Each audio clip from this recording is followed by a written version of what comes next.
Kisah teror Lampor, keranda terbang dari timur.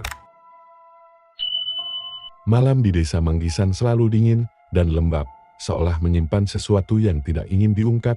Kabut tipis menggantung rendah di atas pematang sawah, menyelimuti jalan tanah yang kini kulalui dengan langkah berat. Aku, Raka jurnalis, muda dari kota, baru saja menginjakkan kaki kembali di tanah kelahiranku. Setelah hampir 8 tahun tak pernah pulang, ibuku, menurut pesan dari Pak Lurah, sedang sakit keras. Cepatlah pulang, Rak. Beliau menyebut-nyebut namamu terus. Begitu isi pesannya. Tapi saat aku tiba, ibu hanya duduk diam di kursi kayu tua di serambi. Matanya kosong, tatapannya tertuju pada sesuatu yang tidak kasat mata. Bu, sapaku pelan. Setengah ragu, ia menoleh, lambat, lalu tersenyum kecil. Tapi senyumnya seperti dipaksakan seolah ada sesuatu yang tertahan di baliknya. Sudah malam, jangan keluar lagi. Lampor bisa datang, katanya. Aku terdiam. Kata itu menghantam kenanganku seperti palu. Lampor. Aku ingat pernah mendengar istilah itu saat kecil, ketika para orang tua melarang kami main terlalu jauh saat maghrib. Lampor disebut-sebut sebagai keranda terbang yang datang menjemput roh-roh manusia untuk dibawa ke dunia entah kemana. Dulu aku anggap itu cuma dongeng, tapi sekarang, melihat raut wajah ibuku, nada suaranya yang bergetar, aku tidak yakin lagi. Desa Manggisan seolah tidak berubah, masih seperti dulu, rumah-rumah jugluk kayu beratap genteng tua, pepohonan jati, dan beringin yang menjulang diam. Tapi ada yang terasa berbeda, sepi, terlalu sepi. Tak ada suara anak-anak bermain, tak ada aroma bakar-bakaran, atau bunyi kentongan ronda, hanya suara jangkrik yang menusuk sunyi. Desa ini tak sama lagi, Raka, kata Pak Lurah, saat aku sowan ke rumahnya keesokan paginya. Beliau duduk bersandar di bal bambu, rambutnya yang dulunya hitam kini hampir seluruhnya putih, matanya sayu, tapi menyimpan ketakutan yang mendalam. 2 minggu lalu, anak si Jarot hilang, katanya malam itu, dia lihat keranda terbang. Lampor. Aku menahan tawa sinis. Pak Lurah, saya kira itu cuma dongeng orang tua zaman dulu. Beliau menatapku tajam. Dulu. Iya, sekarang. Tidak, ini sudah kelima kalinya dalam 2 bulan. Selalu malam Jumat Kliwon. Selalu satu orang hilang, tanpa jejak. Aku bergidik, dan semalam, kamu dengar suara gamelan di langit. Aku mengangguk pelan. Aku memang mendengar suara yang aneh. Saat tiba malam sebelumnya, gamelan samar, seolah datang dari balik langit yang hitam. Pak Lurah menatapku lebih dalam. Kalau kamu dengar, berarti kamu sudah dilihat. Malam berikutnya, suasana desa makin mencekam. Para warga memilih mengunci diri. Lampu-lampu temaram dari petroma atau lampu minyak memantul samar dari jendela-jendela kayu. Aku duduk di teras rumah, mencoba menulis catatan lapangan, tapi pikiranku terpecah oleh suara gamelan lagi. Kali ini lebih jelas, dan ada suara angin besar yang datang dari arah hutan bambu. Aku berdiri, pandanganku terarah ke langit timur. Ada cahaya merah yang menyemburat di balik kabut, seperti kobaran api, tapi menggantung di udara. Tanpa sadar aku melangkah, melewati pematang sawah, menuju suara itu. Semakin dekat, udara terasa berat, seperti ada sesuatu yang menarik tubuhku maju. Tiba-tiba, aku melihatnya, di langit yang mulai kemerahan, dari arah timur, melayang sesuatu yang tak mungkin. Keranda hitam, besar, ditopang oleh 2 sosok berjubah putih, yang wajahnya tertutup rambut panjang. Keranda itu meluncur perlahan, tidak menyentuh tanah, diiringi oleh suara gamelan yang lirih, namun menusuk telinga. Aku terduduk, dari dalam keranda, keluar suara, seperti ratapan anak kecil. Lalu keranda itu melesat cepat, dan menghilang ke balik bukit. Dan saat itu, udara menjadi sunyi, tidak ada jangkrik, tidak ada angin, hanya degup jantungku yang keras. Paginya, satu warga hilang lagi. Namanya Widi, remaja SMA yang tinggal di ujung desa. Ibu dan ayahnya menangis histeris di kamarnya. Hanya ditemukan jejak tanah basah dan serpihan bunga kantin. Polisi datang, tapi mereka hanya menggal. Tidak ada tanda penculikan, tak ada yang tahu kemana dia pergi. Aku mulai yakin ini bukan kasus biasa, dan rasa takut mulai merayap masuk ke tubuhku.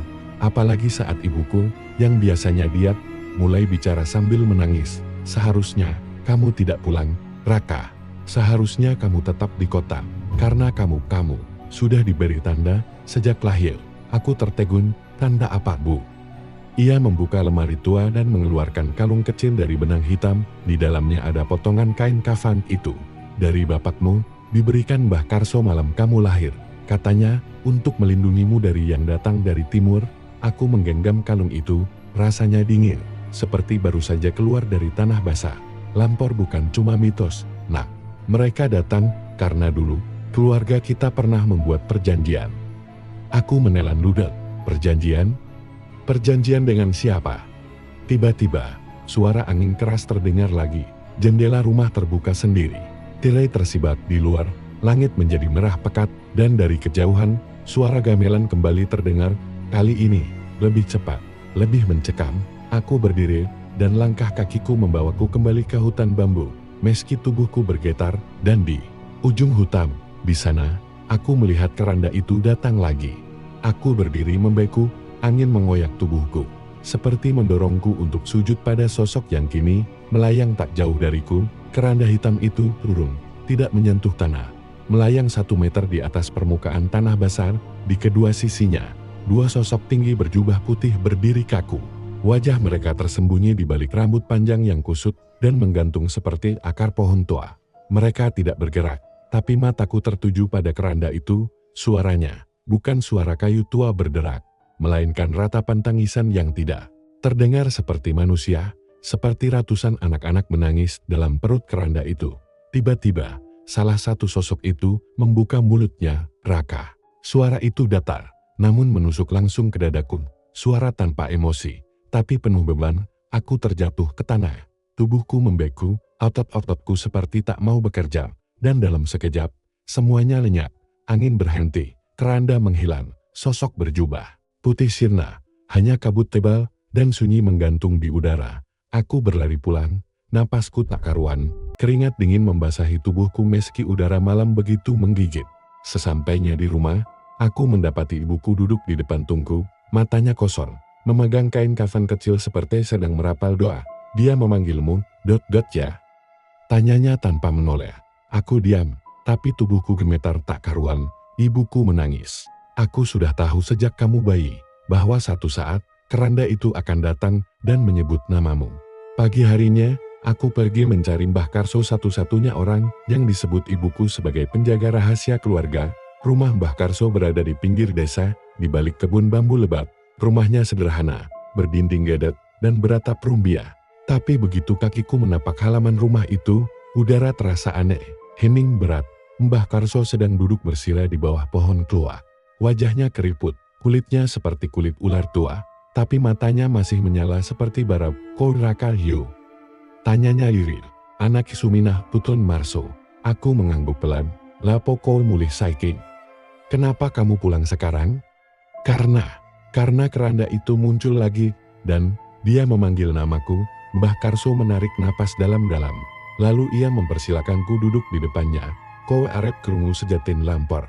Kamu ingin dengar kebenaran tentang Lampor? Aku mengangguk, meskipun bagian dari diriku ingin lari sejauh mungkin. Dulu, waktu Jepang masih menjajah tanah ini, desa kita adalah tempat penyiksaan, banyak mayat dikubur tanpa kepala. Arwahnya, dintayangan, penduduk ketakutan, banyak yang mati mendadak. Desa hampir kosong. Mbah Karso menyalakan dupa.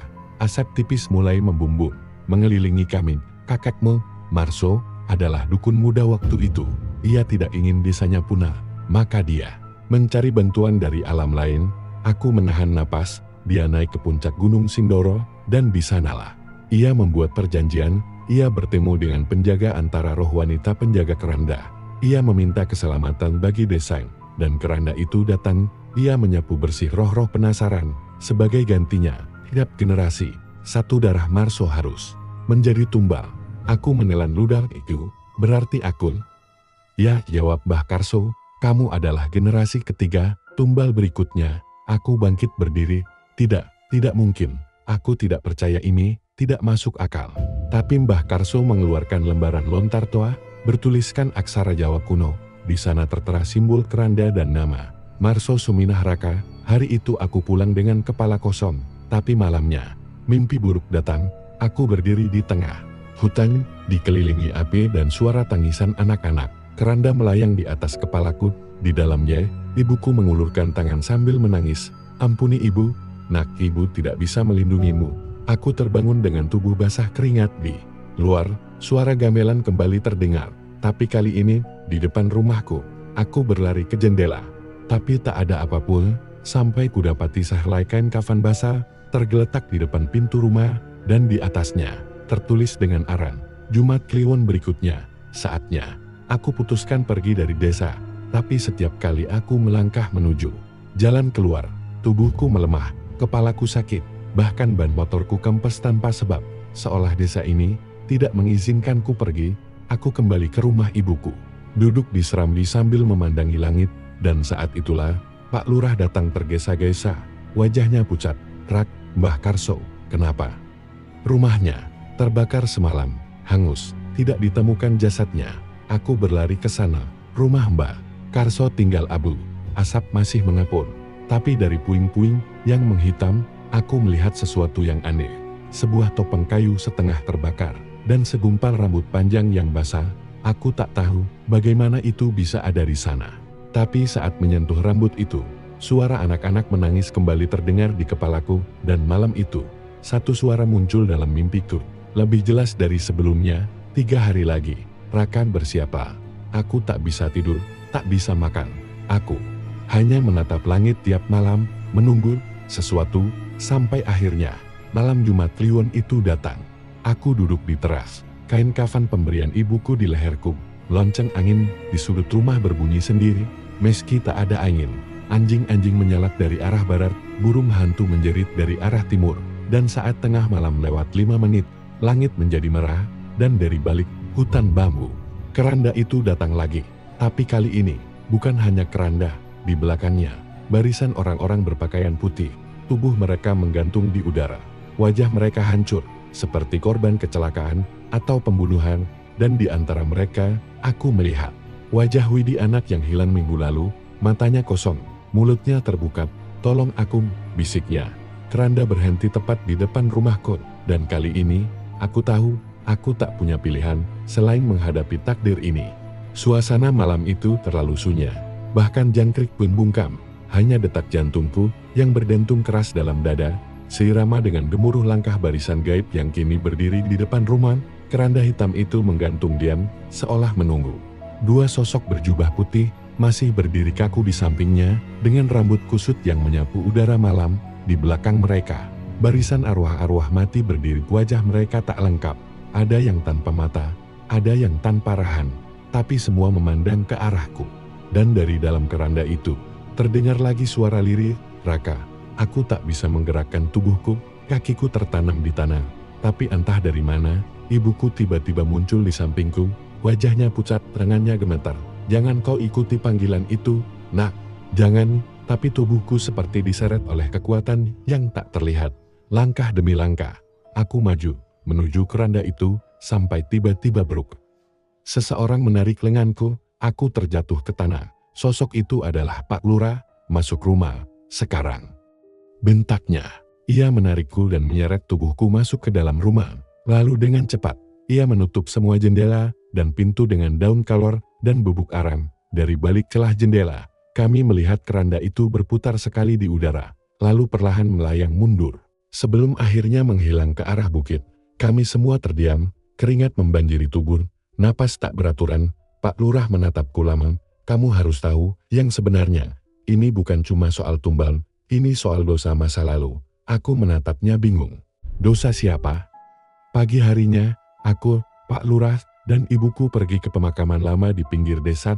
Lokasinya tersembunyi di balik pohon-pohon jati dan perdu lebat. Tak banyak warga tahu tempat ini, dan sebagian besar kuburannya sudah ditelan tanah. Tapi di tengah-tengah, ada satu makam besar yang bersih ditandai dengan batu hitam tanpa nama itu. "Makam para Jepan yang dibantai," ujar Pak Lurah pelan. "Dulu, mereka bersembunyi di sini. Kakekmu, Marso, yang menemukan mereka. Tapi bukan untuk menyerahkannya ke pemerintah. Ia dan beberapa warga membunuh mereka sebagai balas dendam." Aku ternganga. "Jadi, kakekku membantai mereka?" "Ya, dan karena takut kutukan, ia menutup kuburan mereka dengan perjanjian. Lampor adalah hasil dari perjanjian itu, bukan cuma untuk perlindungan, tapi juga untuk mengubur jejak dosanya." Kuburan itu seolah bergetar saat angin bertiup. Di atas nisan batu hitam itu, ada bekas luka bakar yang aneh, seperti ukiran angka. Tiap 30 tahun, keranda akan datang untuk menagih, dan darah keturunan pelaku akan jadi bayaran. Aku menunduk, semua mulai masuk akal sekarang, tapi pertanyaannya, lalu, bagaimana menghentikannya? Pak Lurah menarik napas. Hanya ada satu cara, kembalikan roh-roh itu ke tempat semestinya, dan buka segel yang dibuat kakekmu. Di mana segelnya? Ia menatapku, berat. Di bawah rumah Monsur itu, aku dan Pak Lurah menggali lantai tanah di dapur rumah. Setelah 2 jam, cangkul kami menghantam peti kayu kecil di dalamnya. Ada kain kafan tua yang menghitam, serpihan tulang, dan gulungan kertas kulit bertuliskan aksara kuno. Di pojok peti, ada patung kecil keranda terbuat dari tanah liat dengan cat merah pudar, dan di bawahnya, potongan rambut manusia. Ibuku jatuh terduduk. Ia menangis, itu rambut bapakmu. Dia juga pernah hampir diambil Lampor, tapi diselamatkan oleh Mbah Karso. Dengan syarat, darahnya dikurung di sini, agar generasi berikutnya masih bisa hidup sampai waktunya datang lagi. Aku menutup peti itu. Tapi saat aku menyentuh gulungan kulit, tiba-tiba tanah di sekitarku retak. Angin menderu dari dalam tanah, dan dari sela-sela celah retakan, muncul asap hitam, lalu terdengar suara serak. Jangan ganggu perjanjiannya. Lalu, suara gamelan kembali terdengar, meski matahari belum sepenuhnya tenggelam. Kami menyadari satu hal, keranda itu tidak akan menunggu Jumat Kliwon lagi. Ia sudah tahu kami berusaha mengakhiri semuanya. Kami berkumpul di balai desa malam itu, warga mulai berkumpul, beberapa menangis, yang lain hanya diam dengan wajah pucat. Sudah 5 orang hilang dalam 2 bulan terakhir, ujar Pak Lurah. Dan jika kita diam, akan lebih banyak lagi, seorang warga Pak Bowo berteriak. Lalu kita harus apa? Lawan keranda itu. Kita bukan dukun, Pak. Aku akan ke Gunung Sindoro. Kataku tiba-tiba, aku akan cari tempat kakekku dulu membuat perjanjian. Mungkin di sana, jawabannya. Semua menatapku seperti aku gila. Tapi malam itu, aku bersiap. Dengan bekal dari Pak Lurah, kalung kafan dari ibuku, dan lembaran doa dari peninggalan Mbah Karso, aku mulai mendaki Gunung Sindoro, menuju tempat yang hanya disebut dalam bisik-bisik, batu tapak 3 arwah. Perjalanan itu berat, hutan makin gelap, tapi malam terasa lebih ringan dibanding ketakutan yang menggerogoti jiwaku. Sekitar pukul 2 dini hari, aku sampai di sebuah batu besar berbentuk seperti telapak kaki raksasa dengan 3 jari. Di sekitarnya tumbuh bunga kantil liar, dan tanahnya lembab, seperti baru disiram darah. Aku menancapkan dupa, membaca lembaran doa yang diberikan.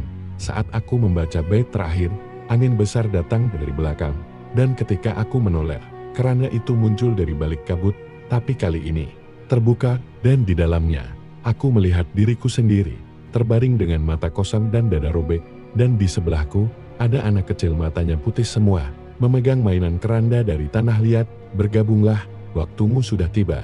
Aku nyaris kehilangan kesadaran, tapi tiba-tiba dari balik batu muncul cahaya-cahaya merah membentuk simbol kuno, dan suara dalam bahasa yang tidak kupahami bergema dari tanah. Simbol itu meledak dalam cahaya. Keranda bergetar, sosok berjubah putih memaki, arwah-arwah menjerit. Lalu, semuanya lenyap, dan aku terbaring di tanah, dalam hening yang menyesakkan. Tapi sebelum semuanya gelap, suara samar terdengar di telingaku, kamu belum bebas, Rakar, ini baru awal. Lampor hanya menunggu. Darahmu sendiri menyentuh tanah dosa itu. Dan aku terbangun dalam gelap, dada terasa sesak, dan seluruh tubuh seperti baru ditabrak kereta. Udara dingin menyelimuti kulitku, dan aroma menyengat dari bunga kantil memenuhi rongga hidung. Aku masih berada di puncak di kaki batu besar tempat. Semua itu terjadi tadi malam. Tapi tak ada keranda, tak ada arwas, tak ada cahaya merah. Hanya tanah basah dan sunyi yang membungkam segalanya. Aku bangkit perlahan. Lututku gemetar, jubahku kotor lumpur, tangan penuh goresan rentin. Tapi ada satu hal yang tak bisa kulepaskan dari pikiranku. Keranda itu belum selesai denganku. Aku turun gunung tanpa berkata apa-apa. Langit masih abu-abu, burung tak berkicau, seolah seluruh alam tahu sesuatu telah berubah. Sesampainya di rumah, aku disambut ibu yang langsung memelukku erat-erat, menangis seperti anak kecil. Tapi aku tak sanggup menjelaskan apapun, bahkan aku tak tahu apa yang harus disampaikan. Sudah selesai, Nak? Tanyanya sambil mengusap wajahku. Belum, jawabku pelan. Aku rasa semuanya baru dimulai. 2 hari setelah turun dari Sindoro, Desa kami mulai bergetar dalam ketakutan yang tak terlihat. Pagi hari terasa lebih gelap, anak-anak demam. Mendadak, ternak mati tanpa sebab. Beberapa warga melihat bayangan hitam berdiri di ladang saat senja. Dan pada malam ketiga, Pak Lurah ditemukan meninggal. Tubuhnya tergantung di pohon asem dekat pemakaman Jepang, dengan keranda tanah liat tergenggam. Erat di tangannya. Matanya terbuka, lidah menjulur, dan di dinding pohon, tertulis dengan darah, pintu belum ditutup, tumbal belum lunas. Desa gempar, suara tangis tak henti-henti terdengar sepanjang malam. Tapi tak ada warga yang berani bicara, semua tahu. Kematian Pak Lurah bukan bunuh diri, itu peringatan, dan aku tahu. Aku adalah sasarannya berikutnya. Malam itu, aku bermimpi lagi. Tapi kali ini, bukan keranda yang muncul, melainkan seorang gadis kecil, duduk di tengah hutan bambu, rambutnya terurai panjang, dan matanya hitam seluruhnya. Dia menatapku dan tersenyum, "Raka, kenapa kamu kabur?" Padahal aku mau main. Suara itu seperti pisau dingin yang menggores tengkukku. Aku mundur selangkah, tapi tanah runtuh di bawah kakiku. Aku jatuh terus dan terus, hingga mendarat di ruang gelap yang dipenuhi peti mati berdiri, dan di tiap peti tertulis satu nama, Marso. Suminar, Pak Lurah, Raka, dan satu peti terbuka untuk kudut. Aku terbangun dengan teriakan. Nafasku memburu, tapi saat aku menyeka keringat, tanganku menyentuh pasir basah di atas tempat tidurku, penuh dengan pasir kuburan. Aku sudah tidak bisa menunda, aku harus tahu bagaimana benar-benar menghentikan semua ini. Maka aku mencari orang yang pernah disebut oleh Mbah Karso, orang yang mengunci perjanjian. Kakekku bersama arwah penjaga, Nyai Murtiningsih, perempuan tua pertapa yang tinggal di pinggir alas Gunduarum hutan, yang dipercaya menjadi gerbang menuju jalan para keranda. Perjalanan menuju tempat itu butuh waktu 3 jam berjalan kaki. Tapi sepanjang jalan, aku merasa diperhatikan. Setiap ranting yang patah, setiap bayangan di balik pohon, terasa seperti mengikuti, sampai akhirnya aku tiba di sebuah rumah panggung tua, setengah runtuh, beratap ijut dan dinding kayu yang ditumbuhi lumut di serambinya. Duduklah seorang perempuan renta, rambutnya putih panjang, matanya seperti kaca mati.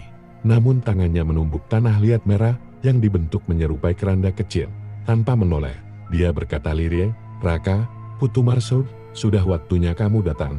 Aku menelan ludah. "Sayang, saya ingin menghentikan kutukan ini." Nyai dia tidak menjawab, hanya mengangguk pelan dan menunjuk ke dalam rumah. "Masuklah, dan lihat siapa yang sudah menunggumu sejak malam pertama kamu dilahirkan." Dengan langkah ragu, aku masuk, dan di dalamnya, kulihat foto kakekku, Marso, muda, berdiri bersama 3 orang asing berwajah Eropa dan Jepang.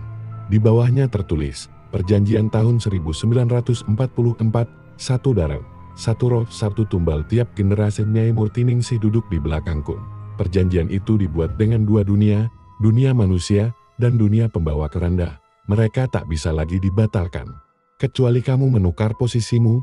Aku berbalik, kaget. "Maksudnya, jika kamu ingin menghentikan keranda, kamu harus menggantikan peran kakekmu menjadi penjaga pintu. Tapi itu berarti kamu tidak akan pernah bisa hidup sebagai manusia lagi." Tubuhku lemas. "Itu bukan pilihan, itu pengorbanan jiwa." "Tapi, kalau aku menolak, lampor akan terus datang, dan bukan hanya untukmu, tapi untuk siapapun yang tinggal di desa ini. Arwah yang tak tenang akan mencari jalan keluar lewat darah." Aku pulang dengan pikiran kacau. Di perjalanan, aku kembali melewati makam tua itu. Tapi kali ini, tanahnya tergali sendiri, seperti ada sesuatu yang merangkak keluar. Aku lari pulang, tapi di depan rumahku, kulihat ibu duduk bersimpul, menangis sambil memegang foto lamaku. Dan di belakangnya, berdiri sosok perempuan kecil berambut panjang. "Raka." Suara itu bergema. Sosok kecil itu mengangkat tangannya, dan keranda muncul dari balik rumah. Kali ini lebih besar, lebih gelap. Suara gamelan menggema dari langit yang mulai merah. Langit menangis darah. Dan aku tahu, malam itu, pintu dunia telah terbuka. Keranda itu melayang di atas rumahku. Diam namun menakutkan. Suara gamelan bertalu-talu, seperti gendang perang yang menandakan ajal. Arwah-arwah berjubah putih berdiri di sekeliling halaman, menggantung tanpa kaki. Wajah mereka semua mengarah padaku. Sosok anak kecil yang muncul semalam masih berdiri di depan ibu. Rambutnya menutupi sebagian wajah, tapi aku bisa melihat senyum kecil di sudut bibirnya. Tangannya menunjuk ke arahku. dan keranda itu mulai mendekat ibu. Masuk ke dalam. Teriakku panik, tapi ibuku tidak bergerak. Ia memeluk foto kakekku sambil bergumam, "Dulu dia juga seperti kamu, Raka." Keras kepala, dia kira bisa menipu kematian, tapi lihatlah. Semua kembali. Keranda itu kini melayang tepat di atasku. Perlahan, tutupnya membuka, dan di dalamnya, aku melihat diriku lagi. Tubuhku terbujur kaku, mata terbuka menghadap langit, dan di dadaku, tertancap tulang jari tulang yang dulu kami temukan di pate di bawah rumah. Aku terpaku, suara anak kecil itu menggema, "Kau sudah memilih, Raka, kami hanya menjemput." Gamelan tiba-tiba berhenti. Lalu gelap, aku terbangun di sebuah tempat yang asing. Gelap pekat, hanya diterangi cahaya merah redup di sekelilingku. Ribuan keranda berdiri tegak, masing-masing mengandung satu sosok yang mengerang, meronta, atau hanya diam menatap langit. Tempat itu bukan dunia, tapi perbatasan. Di tengah lapangan itu berdiri seorang pria tua yang mengenakan baju lurik. Wajahnya mirip fotoku waktu masih kecil. "Itu kakek Marso. Selamat datang, cucuku," katanya tenang. "Akhirnya kau sampai juga. Apa ini, Kek?" Tanyaku. "Ini tempat menunggu. Disinilah semua yang pernah berurusan dengan keranda menunggu giliran.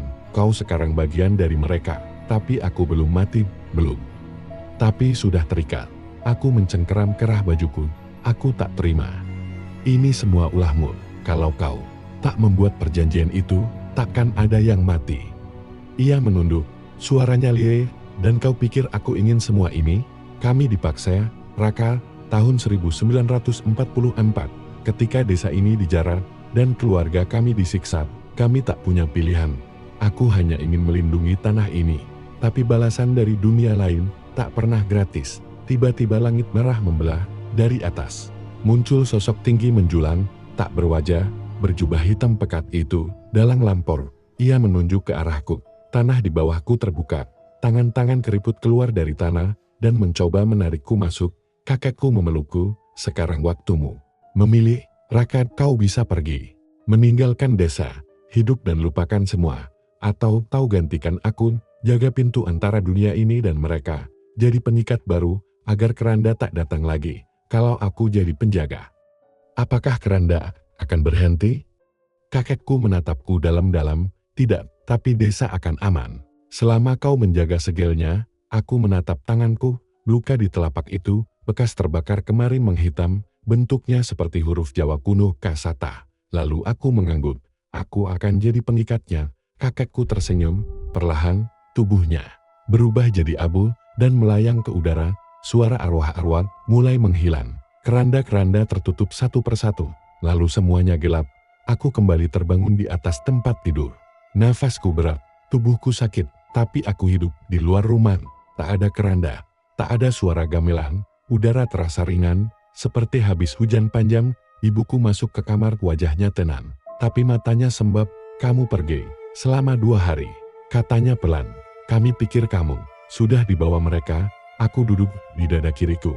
Ada luka kecil berbentuk keranda, kulitnya menghitam, seperti tanda ikatan yang tak bisa dihapus. Hari-hari berlalu. Desa kembali tenang, tak ada lagi kematian mendadak, tak ada tangisan tengah malam. Orang-orang mulai membuka jendela saat malam, bahkan anak-anak kembali bermain di jalanan, tapi aku tahu semuanya tak benar-benar hilang. Kadang, saat malam turun dan kabut datang dari arah timur, aku mendengar suara gamelan dari kejauhan. Kadang kulihat bayangan anak kecil di sudut ladang, dan kadang aku bermimpi berada di tengah keranda, dengan ribuan wajah menatapku dari balik kain kafan. Aku kini tinggal di rumah tua kakek, menjaga segel-segel yang tersebar di 4 penjuru desa. Di bawah rumah, ada ruang kecil dengan lingkaran arang dan bubuk tulang, tempat aku duduk setiap Jumat Kliwon, membaca mantra, menjaga agar pintu itu tak terbuka. Karena aku tahu satu hal, keranda tidak pernah benar-benar pergi.